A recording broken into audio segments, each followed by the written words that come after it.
Let's do this. Okay.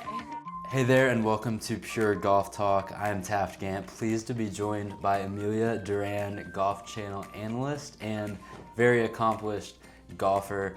Thank you so much for being here. Thanks so much, Taft. Great to be here. We're sitting now in the Eastlake Clubhouse, the home of Bobby Jones, the most accomplished amateur in all of golf.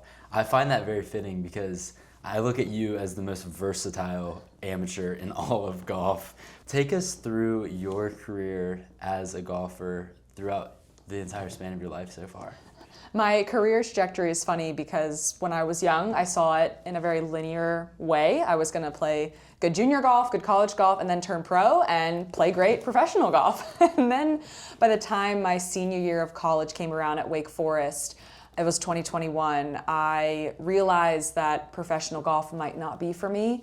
I'm someone who loves to collaborate, to be on a team environment.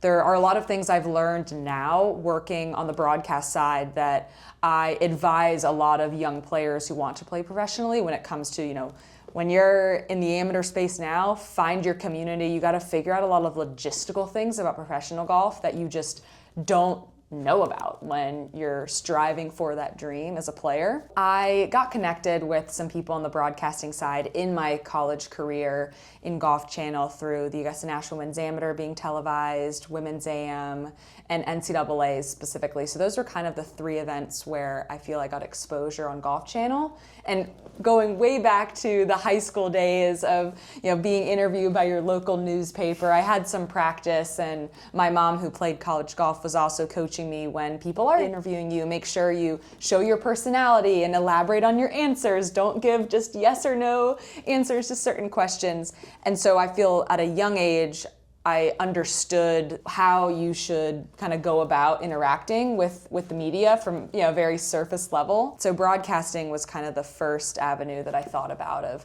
potentially a career path I could go to, that I would stay in golf but maybe explore something outside of professional golf. And it took some time to kind of getting used to and adapt.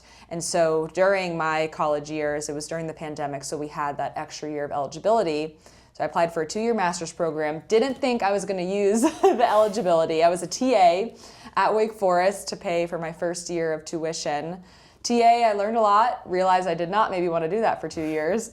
During that summer, I was a freelance writer for the Golf Channel. My first event was the US Women's Open at Olympic Club. I walk into the media center and was just like, wow, this is exactly where I need to be. Ended up telling my boss on the writing side that my goal was to pursue broadcasting.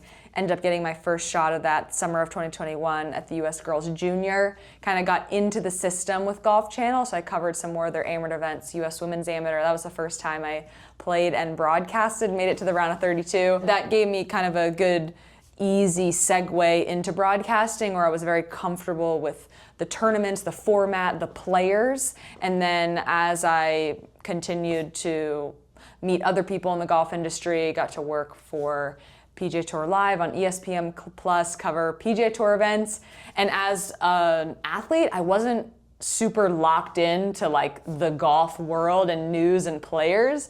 So working for events on the PGA Tour was a whole new experience for me, where I had to do so much research on the back end because I don't really know all the trajectory of the Jordan Spieth injuries or Scottie Scheffler putting. And it hasn't been until these last couple years where I've now covered these players and followed the tour, where I can bring stuff off of memory and experience, which has made the prep a little bit easier. You got taught on how to handle people interviewing you by your mom, who is a very accomplished golfer in her own right and a current golf coach, and all your other mentors through your golf career.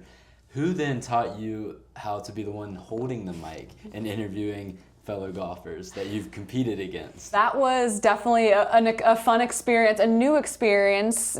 When I first started asking, I remember I asked a couple questions to Nelly Korda at the US Women's Open at Olympic Club. I was like, wow, this is a lot harder than it looks like to be able to ask a question, especially because some of the questions you get are pretty routine as a player. So you kind of have, you can always resort to taking it shot by shot or being patient or staying steady. You have your little things in your back pocket.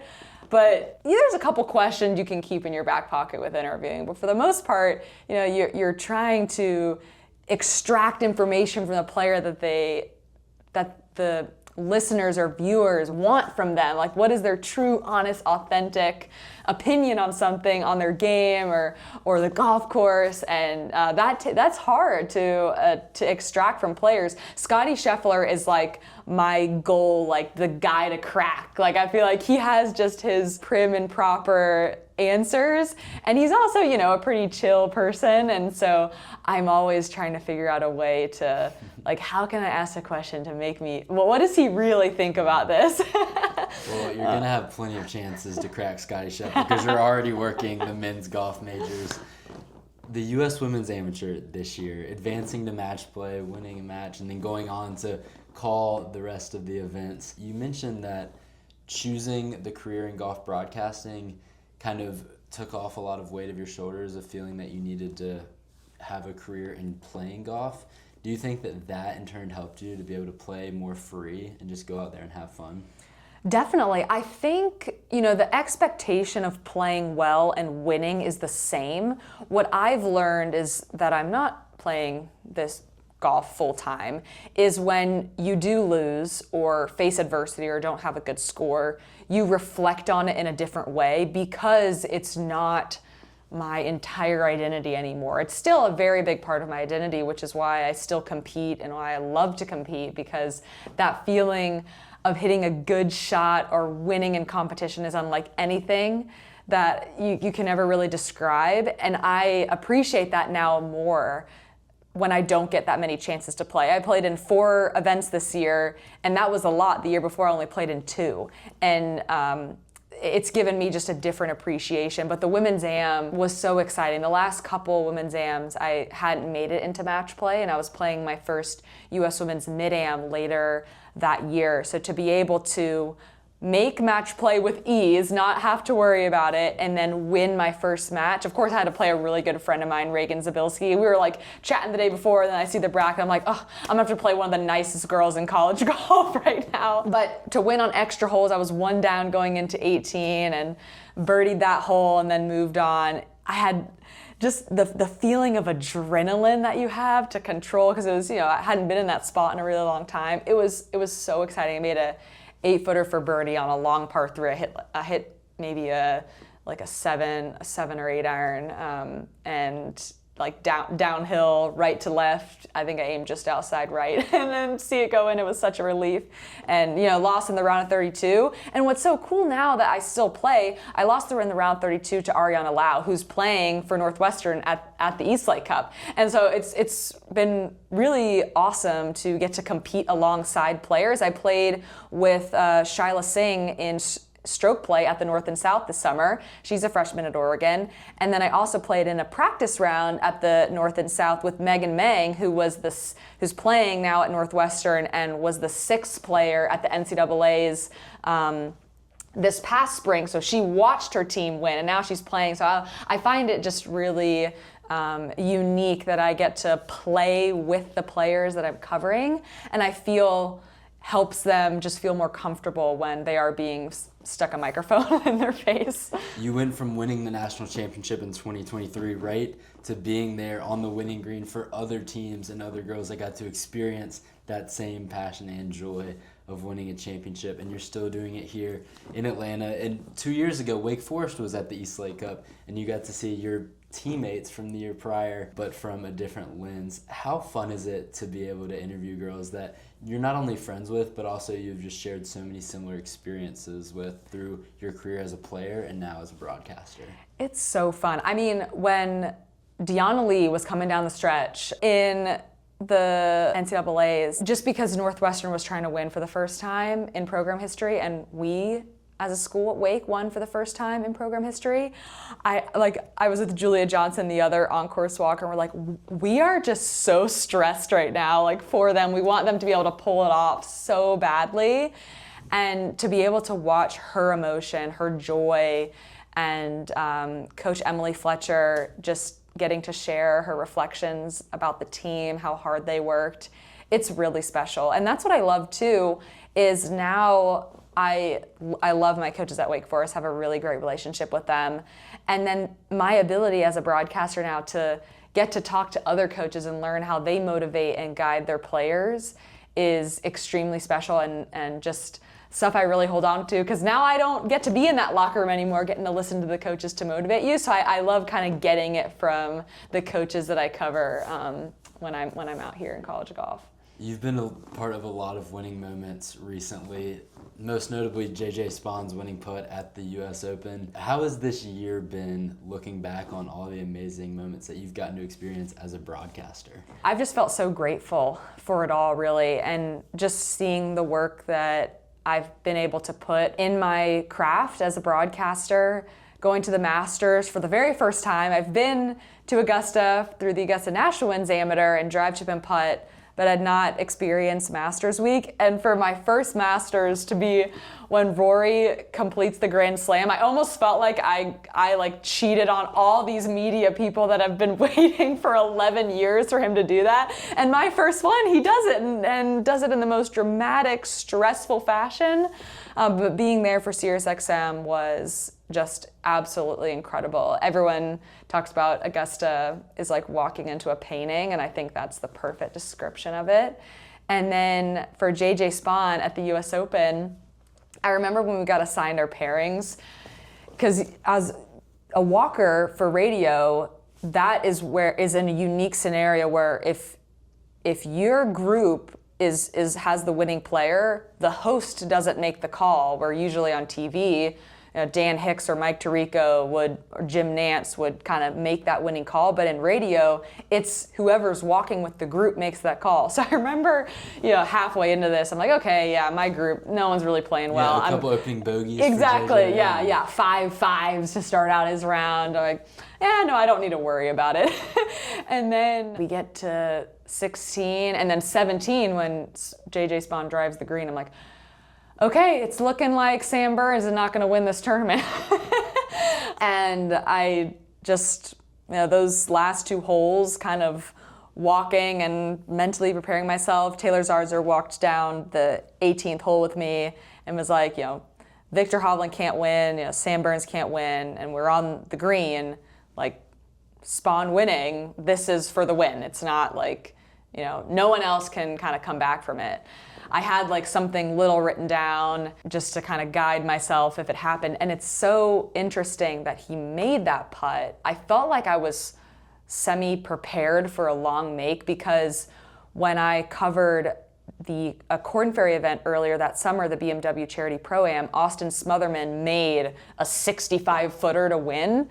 And to kind of hear Shane Bacon make that call and just sort of in a surprising fashion he makes that, I didn't rule out the fact that he could make it. And when JJ made that putt, it was kind of amazing, just going from kind of feeling pretty nervous to then when it was time to actually call it, I was so calm, and so I just felt like everything came out so seamlessly, but had prepared for it, and it was kind of perfect. But just having experienced that earlier this summer, I feel helped me. And it was just really cool as soon as that happened. Victor Hovland still had a putt, and I just threw it to Brian Kajic. I was like, I don't even know. Like, I forgot if this is for par. I'm kind of in another trance in my head right now. I can't believe I just made this winning call. So. And it was perfect. Yeah, thank you. We'll put it on social media so people can go back and listen and watch that amazing moment. You do a great job on your social media posting all of your crazy travels. You just did 5 events in 3 weeks, I believe. Where are you going next, and how do you keep sane in the midst of all the chaos of all the tournaments you cover? Well, next I'm going to be slowing down, which I'm really excited about. I tell myself that this industry comes in seasons, so May, summer, super busy with USGA championships, a lot of the majors, Corn Ferry events, kind of everything's packed together. And then there's a fall stretch that gets busy with college golf, Corn Ferry, some other tournaments wrapping up. And then now I have 2 work trips left. One, I'm covering PGA Tour Q School later in December, and then have just a little work trip in November. So those are my only 2 kind of things I'm doing.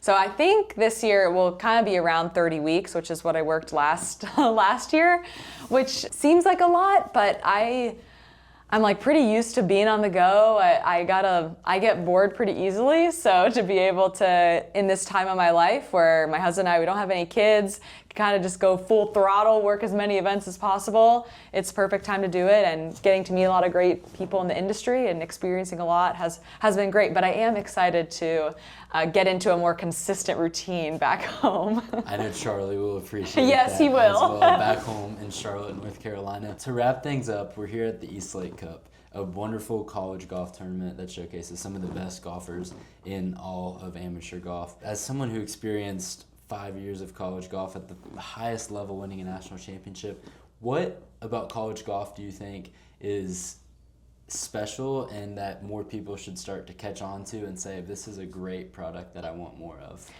These are the future stars that you'll see on TV. It's shown with Rose Zhang winning 12 times in college. Her first LPGA event, she wins. Same thing happened with Lottie Woad, former world number one. Kiara Romero, who's playing in the Eastlake Cup, she's the number one ranked amateur in the world and has shot the lowest final round by an amateur at the Women's Open. Also this summer, Paula Martin San Pedro from Stanford, she finished top 10 at the AIG Women's Open, one of the best finishes from an amateur since a long time ago. So college golf is super up and coming, and I know I've just mentioned on the women's side, that's most of what I cover, but also on the men's side, Chris Goddard coming out of Oklahoma, playing super well overseas, and kind of getting a sniff at the Ryder Cup. Cameron Young, Wake Forest alum, playing on the Ryder Cup. Michael Brennan just winning. I'm mentioning the Demon Deacons, but. It's super, college golf is kind of where it's at to be able to see these rising stars. And it's a blessing to be here at the Eastlake Cup, which was really the only match play event before conference championships and all these other tournaments where these players could get match play experience. So it's really kind of the first one where that would showcase, the Final Four from the spring and getting to see them again at the fall, almost like in tennis where you have, like kind of the national championships in the fall. That's I feel like how the Eastlake is the fall, because you see like the top four schools, kind of how they compare. I remember in 2019 getting that letter at Blessings in Arkansas that we qualified into the Eastlake Cup, and I just remember being so excited because it's the most elite event. It's the most exclusive college event that you can qualify for, and it's so fun to be here, and I'm excited to see how the players will perform today in match play. Well, getting to have this conversation with you here at this prestigious Eastlake Cup is just such an honor in itself. So thank you again for your time. I hope the rest of the week goes well. Yes, thank you so much.